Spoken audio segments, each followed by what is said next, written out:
I'd like to welcome everyone to another Fireside Adoptees Adoptee Fire Speaker Series interview. I'm excited to have Fiona Myles with us today.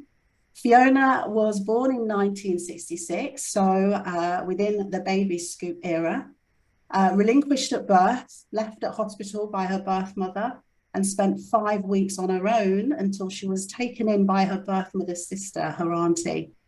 But then she returned back to the hospital undernourished and due to a hip out of place was unfit for adoption. Thankfully, Fiona was brought up in a good environment, although being in the middle of two biological children, one being born a year after her adoption, as you can imagine, was very difficult. And we will talk more to Fiona about that. Fiona became very disturbed and admits that she was a very difficult child. By the time Fiona reached her teens, she was drinking, she was using drugs, and much, much more, which Fiona may or may not wish to share with us today.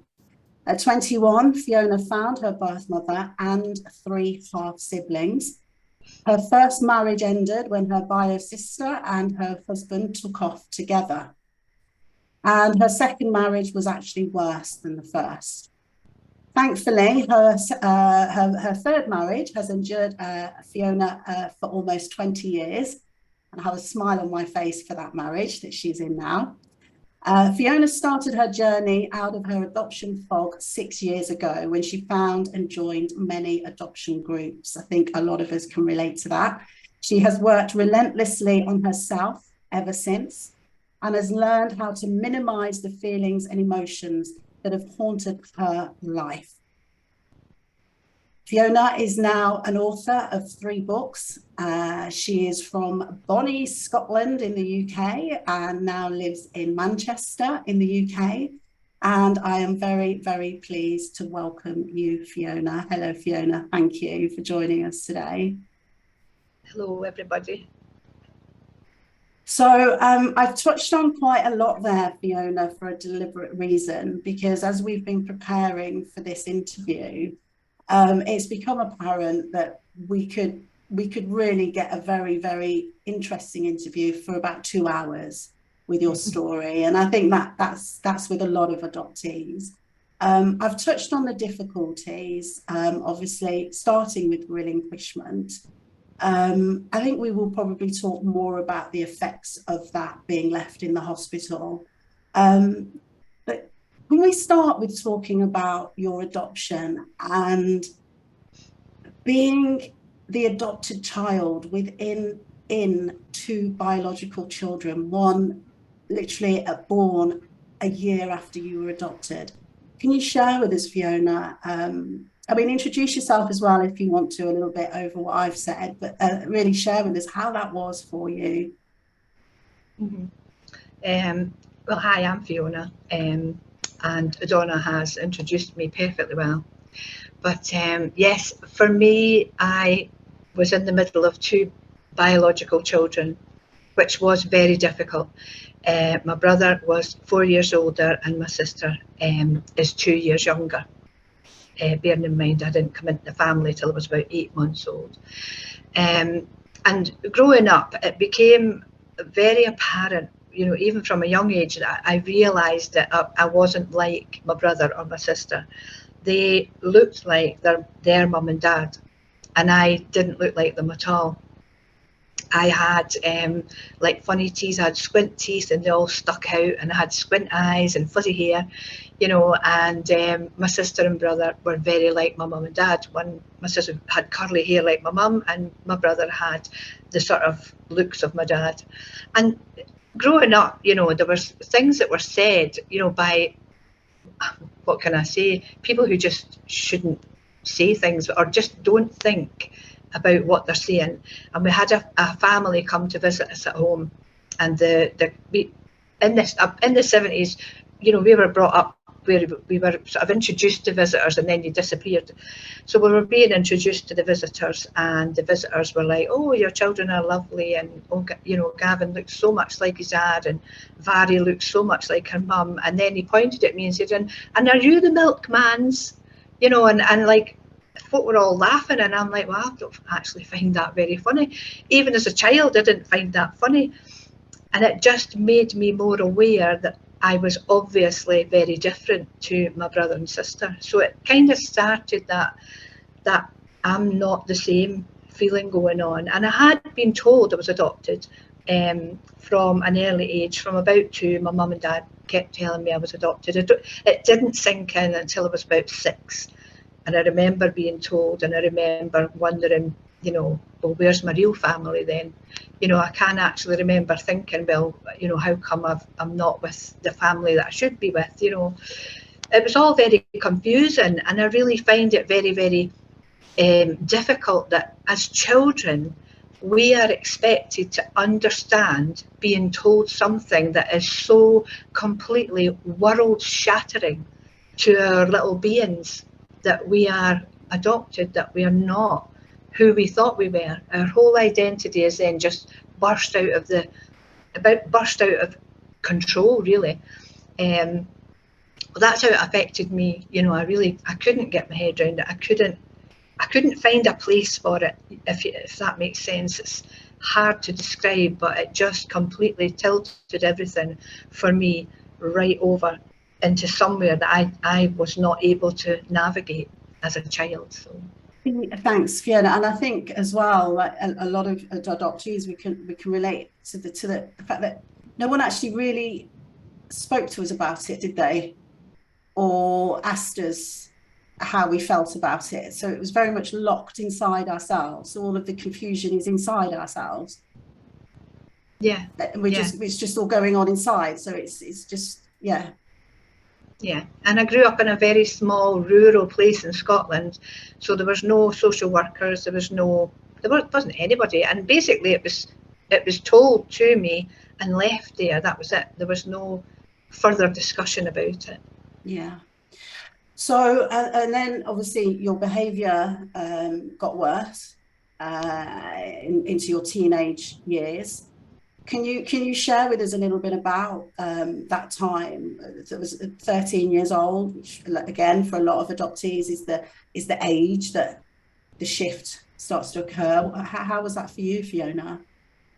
Well, it was monumental, really, because you come into your teenage years. I came into my teenage years completely messed up already because I didn't know what this, you know, adoption thing was. I knew I was different, didn't fit in. It was becoming more and more apparent that I wasn't like my family, you know. And then the hormones kick in, and like for teenagers across the world, the hormones kick in, and that's hard anyway.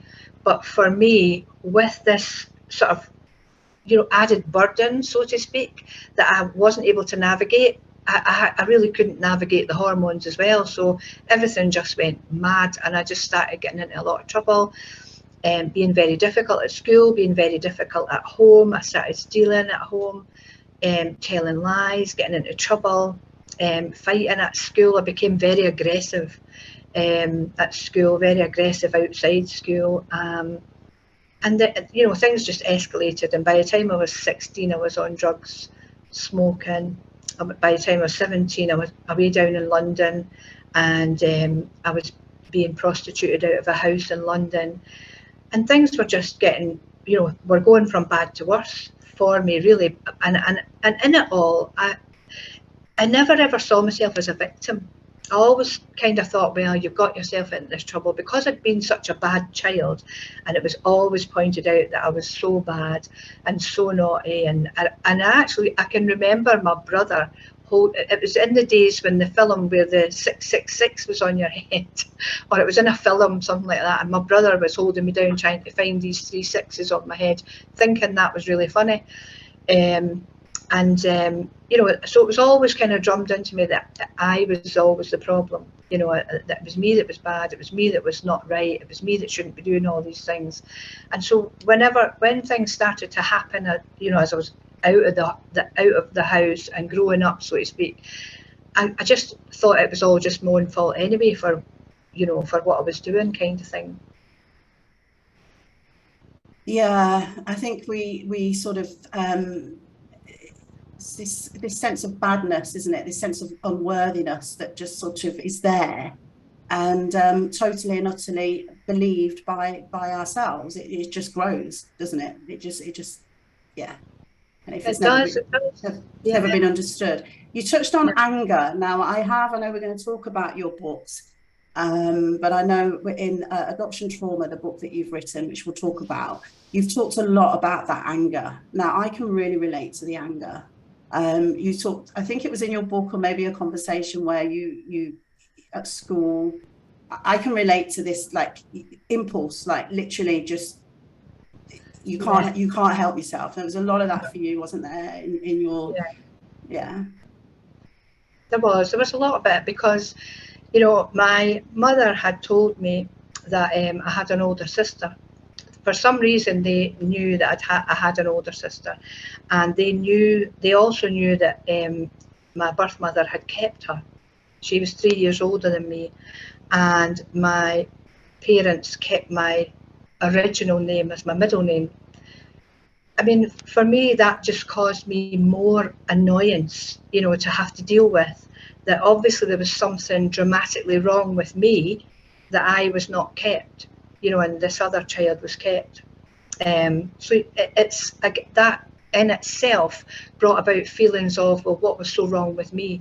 And obviously becoming such a bad child and, you know, a difficult person at school and whatever, that was kind of compounded within me, that I was just not worth anything because, you know, my behaviour, and it must have been that.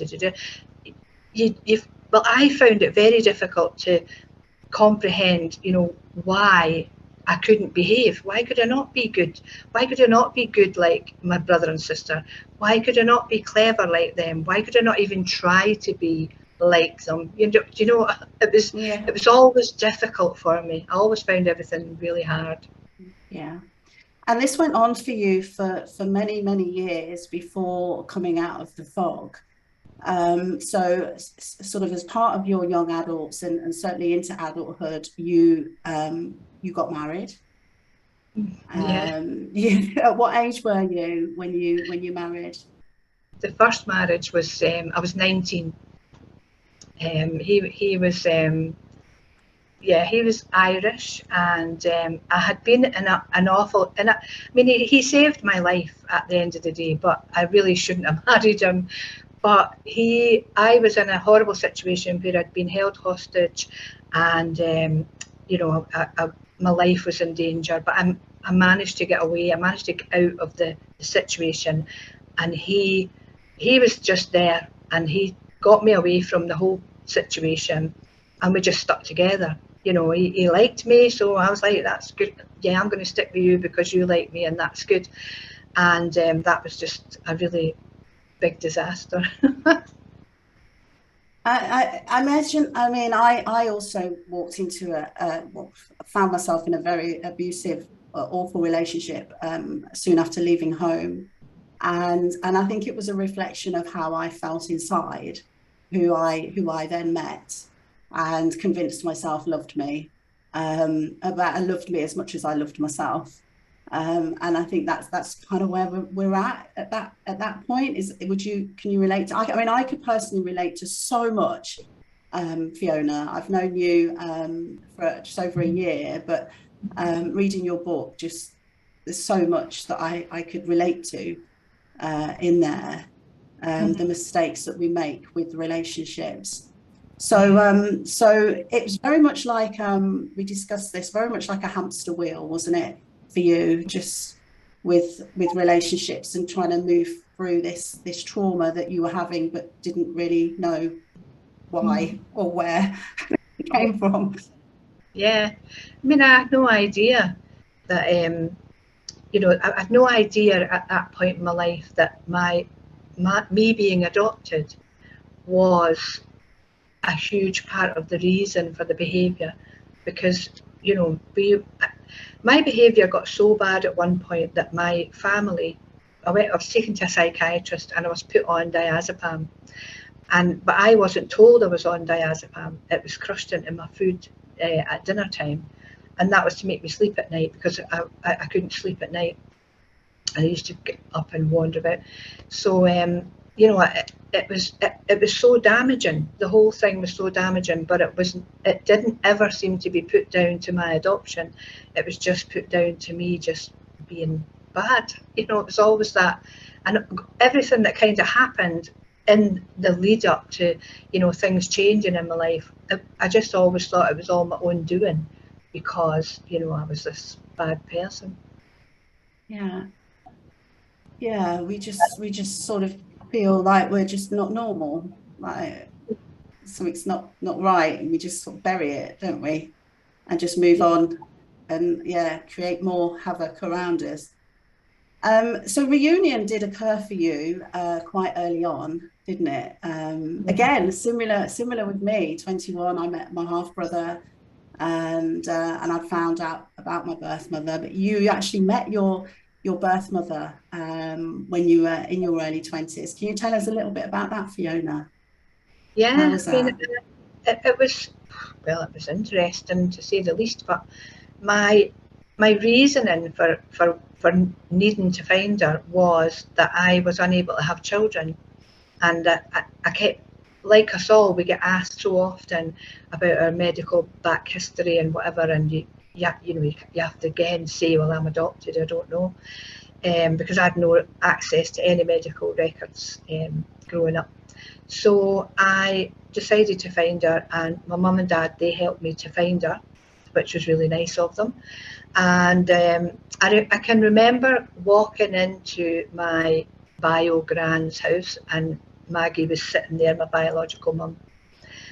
And I looked at her, and she looked back at me with the same face as I have, which, you know, came as a bit of a surprise. But at the end of the day, it was like, oh my goodness, to to to know that you then look like someone. You know, she had the fuzzy hair. My hair is dark, it's not meant to be this colour. She had the dark fuzzy hair, you know, she had the glasses and the sort of long face and whatever, and the granny was very similar looking. So that instantly brought about a level of connection, you know. And I can't say I ran in and gave her a big hug. I'm Scottish, I'm not very demonstrative anyway, but there was a connection. And my mum and dad had said that they would wait in a specific place for me, because they drove me to see her. And I had an overnight bag, and they said, if you don't like her, we'll be here till this time, but we'll be gone, you know, we'll know that you're wanting to stay and get to know her a bit better. So I stayed the whole weekend, you know, and literally we just talked and talked, and the granny, you know, talked and talked, and it was very it was a nice meeting, you know, and getting to know her and finding out, you know, her version of events, as to why I was given up. Wow. I mean, I imagine what it would be like. I found out my birth mother was dead when I was 12, so I'd sort of, I'd say, gotten over it. I hadn't gotten over it, but the time I was your age, it's, yeah, I'd lost any sort of dreaming of that. I just can't imagine what that feels like Mm, to meet your mum. yeah.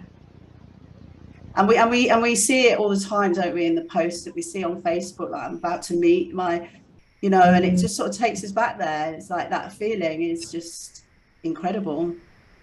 yeah. Yeah. And It's amazing having these groups, being able for people to be able to get the support during these kind of moments, you know, because I you know, I didn't have anybody to talk to about it, really. uh, wow. And so just let everyone stay on mute. So you, so your relationship with your birth mother then was until she passed. Is that right? Yeah, Yeah. yeah, we had a good, strong relationship up to 2005. Yeah, when she died, yeah. You know, I would go and see her regularly. You know, I actually moved to London again, to spend a bit of time getting to know her and the three half siblings that I had met too. The older sister that had been kept, and she'd had another child, very similar to my own situation at home. There was a younger sister that was just about a year and a half younger than me. Is this the sister that then Yeah, yeah, it went, yeah, so you had a sister that then ended up going with your husband, your first yeah. husband. Yeah, because he came down to London with me, and our relationship was not good anyway. You know, it was on the rocks anyway, and you know, it wasn't going anywhere. It was violent, and it wasn't healthy. But you kind of stick with it, I suppose, because you don't know any better. And you know, and so then when that happened, in a way, it kind of gave me the out that I needed to make that final cut, you know, from him. And they didn't last long together, because he did exactly the same thing to her as well. Yeah. So you've touched on quite a lot of darkness with violence, prostitution, drugs. And the lady that I'm talking to now is a lady that's written 2 books. Is thinking about writing, well, you're going to be going ahead and founding a course to help other adoptees. Mm-hmm. So there's a lot of other areas of darkness within your books, which I do recommend people listen to or read, so they really do get an idea of the emotional journey that you've been on. Mm-hmm. But obviously there is light, isn't there, Fiona? I mean, how have you managed to do it? Because you know you were really for decades like within this world of confusion, and has it all started to kind of come together for you since you've come out of the fog, or since you were aware that you were even in the fog and coming out of it? Is that how things have started to turn around for you? I would say yes and no. I would say when I was 30, I became a Christian, so that changed a lot. You know, that brought that brought an end to the addiction and stuff like that. But there was always this kind of hole, you know, there that I couldn't work out. Why am I still feeling like I'm still the worst person on the planet? Why do I still not feel like I'm good at anything, that I'm good, you know, at what I do? And there was always that esteem issue. There was always that rejection issue. I was, you know, there was always fear was huge for me as well. I had great fears going on. And then when I got my daughter, I then dived into the realm of adoption groups and stuff, to mainly to help her to find out, you know, how on earth could I avoid her feeling, Before you you, know. just before you say anything more on that, Fiona, let's just get an update on your daughter, because I think people might not understand. So you have adopted your daughter, haven't you? Yeah. It's there's a bit, but it's not just, it wasn't just you adopted her. It came. Yeah, explain a little about that if you Yeah. can. Well, basically, my daughter Georgie is my great niece from the family I was adopted out of. She's my biological nephew's daughter. I was trying to work that out there. Which is, it's a highly unusual situation in the UK for that kind of thing to happen, because it's family, but it's not legally family, because I was adopted out of that family. So we got full custody of Georgie, and I knew that she would be struggling with some of the issues that I had had, and I really didn't want that for her. And that's when I actually found out that there was adoption groups. I had no idea up until I was 50 years of age that there was such a thing as an adoption group. I had no idea. And delving into all these things and finding out so much and connecting with people who had felt the same as I did and still felt the same, and you know, other adoptees that had had like car crash lives that like I had had, and also reading about other adoptees that had, you know, managed to bring themselves through some of the overwhelming feelings, you know, that I know I suffered with and still suffered with. So for me, that was it was life changing, because I then began to realise that all that had been going on from I was a small child was to do with a trauma. I had an unidentified, unrecognized trauma that I didn't even know I had, you know, and over many years I'd dealt with the trauma of being raped, of being prostituted, of being, you know, violently attacked. I'd worked through all this stuff and could never work out why was there still this thing where I just wasn't right, wasn't normal, didn't feel, you know, like I was, you know, as good as everybody else kind of thing. So finding all that out was like catalytic for me, because I realized that there was an unidentified. So then I set about completely finding out everything I could about this trauma, adoption trauma, relinquishment trauma, whatever, you know, trauma it was. I read everything. I got whatever book I could get. I spoke to as many adoptees as I could, you know, and realized that, you know, acknowledging that that's what it was, and allowing that to sink in, that that I had a trauma, an unidentified trauma. I was able to then start, you know, unraveling, you know, this ball of stuff, begin to unravel it, and, you know, cut bits off that, you know, just bit by bit, you know, getting this stuff unpicked, because I had now identified it. It had never been identified before, and that little hole that was there, that I couldn't work out why it wouldn't fill in, began to fill in, and I started to feel whole again. I started to, well, not again, because I don't think I ever had. I began to feel, you know, whole, that something was coming together, that, you know, sense was beginning to, things were beginning to make sense, and I was beginning to realize. And I actually went through quite a long time of, I felt really sorry for my parents, you know, that had brought me up, and they didn't know about adoption trauma. They didn't know, you know, that them adopting me had brought about, you know, the way I had behaved, the way I had been as a child. And I felt deep sorrow about that, because I had wished that they'd been alive to be able to tell them that, you know, they didn't do a bad job of bringing me up. You know, it was the adoption. And if they'd have been able to know that as well, I would have been handled differently. Maybe things wouldn't have been said that should never have been said to a child. And, you know, it unraveled so much, you know, that I realized that, no, I wasn't bad. I was disturbed. I was traumatized. I couldn't really help what I was feeling. And being a child, I couldn't manage it, you know, because children can't manage those huge feelings that are thrown upon them, you know, at whatever age we're told we're adopted. Yeah, yeah. And a lot of like new parents don't discover this, you know, adoptees themselves, obviously adoptee parents don't have a clue.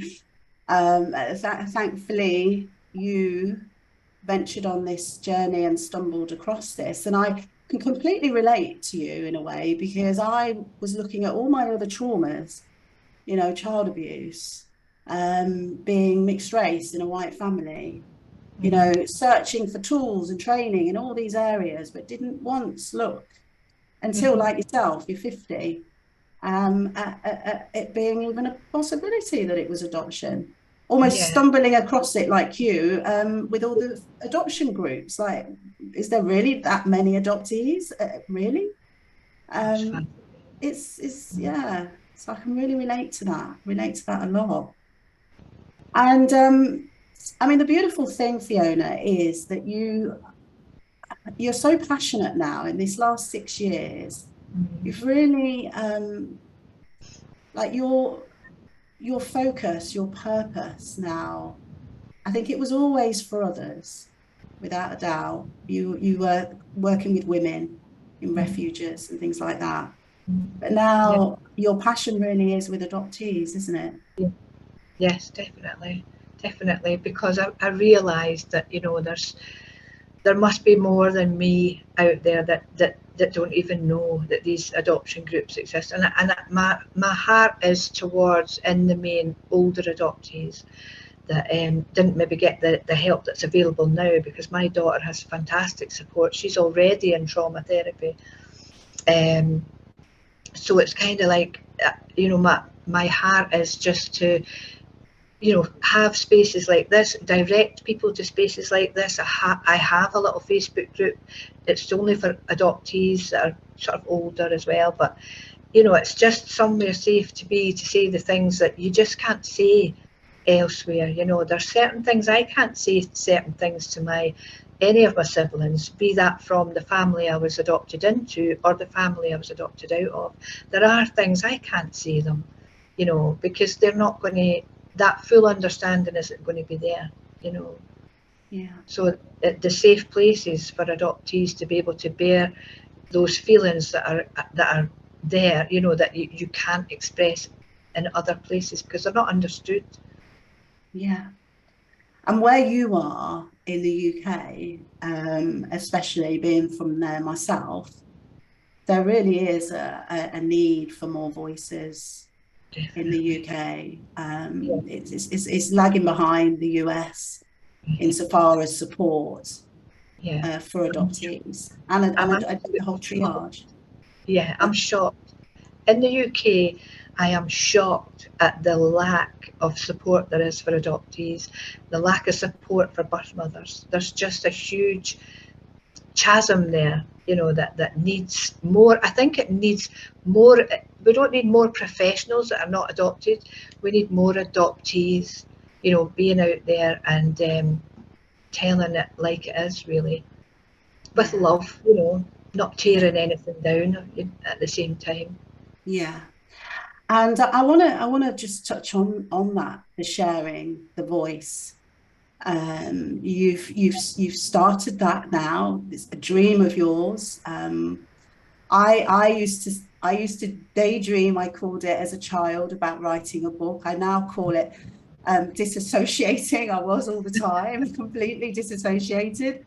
But at the same time was also thinking about things that I wanted to do. And I know you also deep down amongst all this confusion really wanted to kind of be doing what you're doing now, didn't you? You sort of, but I think like yourself, and you said in your book, you didn't ever think you would. You didn't ever really think that you would. We doubt ourselves so much. Yeah. Yeah. I mean, I knew at the end of the day, it's one of those things to write a book and to bear your truths, your realities. For me, I had to warn my family, on both sides about what I was going to write, because I wanted them to be in it. I didn't want to be writing things that they were just going to be shock horrored at. So they read the proofs before anything was published, and there was a few things that certain members of the family did say, can you just tone that bit down or take that out? And I did. I respected how they felt, kind of thing as well. But I still managed to get a very raw, honest book out there. Both of the first two books are very, most people say they're raw, honest and funny, which, there is a certain element of humour in them. And then I decided that I needed to write a book about adoption trauma from an inward point of view. I'm not a therapist, I'm not educated. I was thrown out of school. So for me to write one book, never mind three, is pretty amazing. But I knew I had to do it. And when I'd written the first book, it was the horror of actually getting the button pressed for it to go out into the big wide world. That was really difficult, and I stalled on that for, a good 2 or 3 months, because I was like, oh no, it's not going to be good, nobody will like it, and da-da-da. But at the end of the day, I got to that place where it was like, well, if nobody likes it, I've written it, and I want that out there. And so the button got pressed, and so it was easier to press the button on the other two. There was doubts and there was things which I think are normal, but the adoption trauma book, I was happy to get that done and get the button pressed on that one. Yeah, I'm not surprised. And I wrote my first chapter in 2018 or 19. And I'll admit it was one of the hardest things I did. But that feeling, once you've, as you say, pressed that button and you've sent it and it's gone and there's nothing more you can do, then something else happens then, doesn't it? You start to feel, I certainly start to feel, hang on a minute, there's something here that's really, really important for others.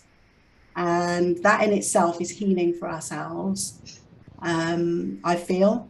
And I think there's a lot of adoptees that have got that in them. It's like stepping over that first line of fear, feeling it anyway, and then embracing it and sharing even more. Yeah, definitely. And the response has been healthy. It's been good. There has been the odd person that hasn't liked some of it. That's okay. But in the main, I have a lot of emails and communication with other adoptees and adoptive parents. I've had quite a lot of communication from adoptive parents saying thank you for writing this stuff because we need it. Which has been, I didn't expect that actually, but that's been interesting.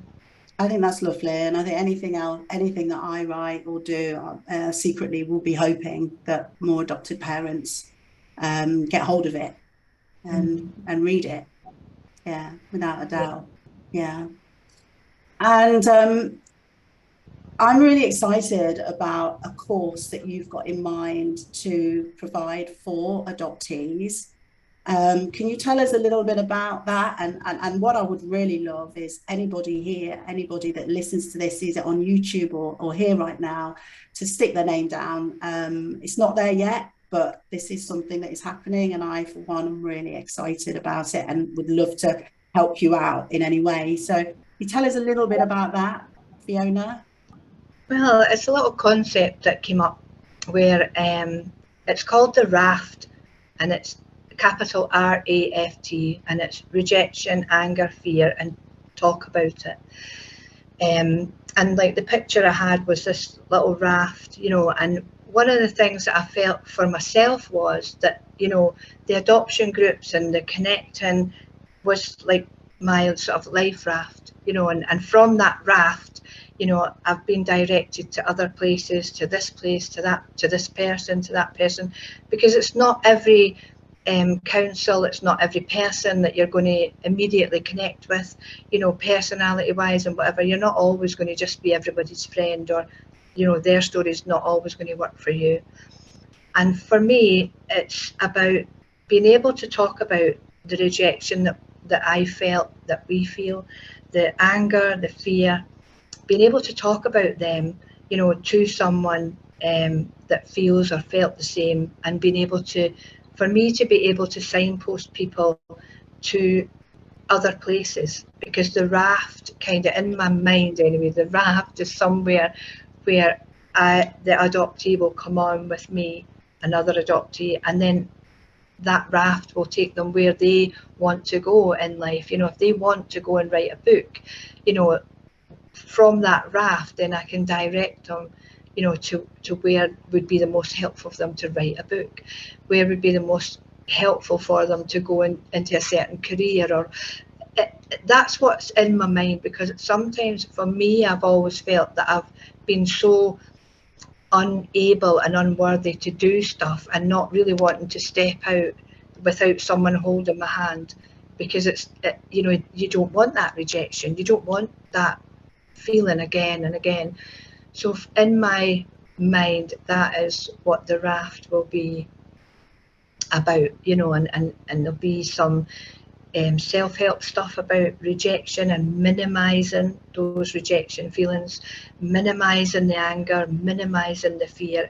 I don't have all the answers, and I don't know if it'll ever all go away. I really don't think it will, but I've learned, certain techniques to minimize the overwhelming things that stopped me from stepping out and doing things.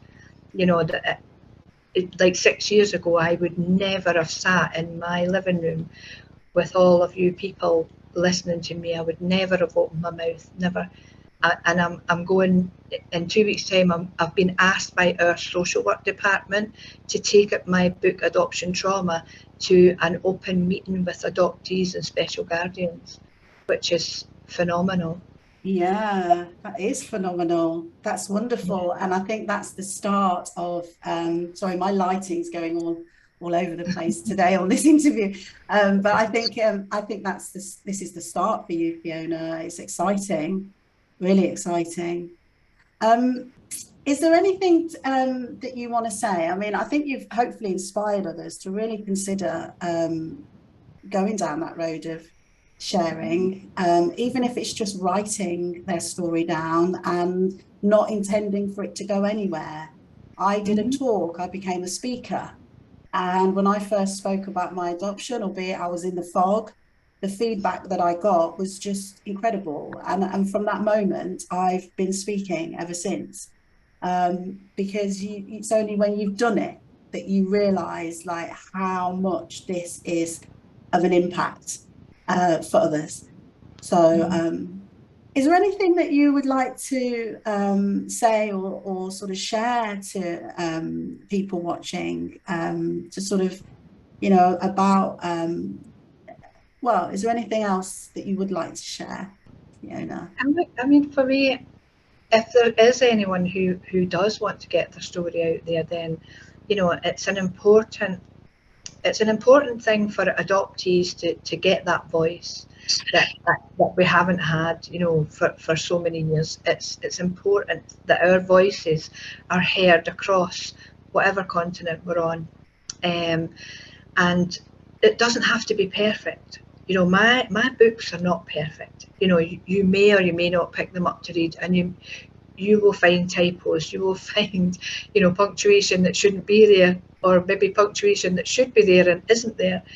But it's still out, it's there, and it's already helping adoptees and adoptive parents. So I feel one of the things that kind of stopped me was it's not good enough, it's not perfect, it's not ready.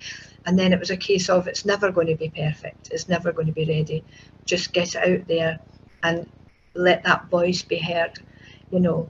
And one of the other things that I had was when I was finding all the stuff out about other adoptees, and, you know, it seemed to me like there was this ever circling wheel, that there was different parts of this adoptee wheel, you know, people that were in different stages of their journey of finding out, you know, more about their adoption, and or maybe not wanting to find out and stuff. And when I got to that point of getting to that place where I've been able to minimize those feelings, you know, there was a point where I thought, so am I not, you know, can I get off the wheel now?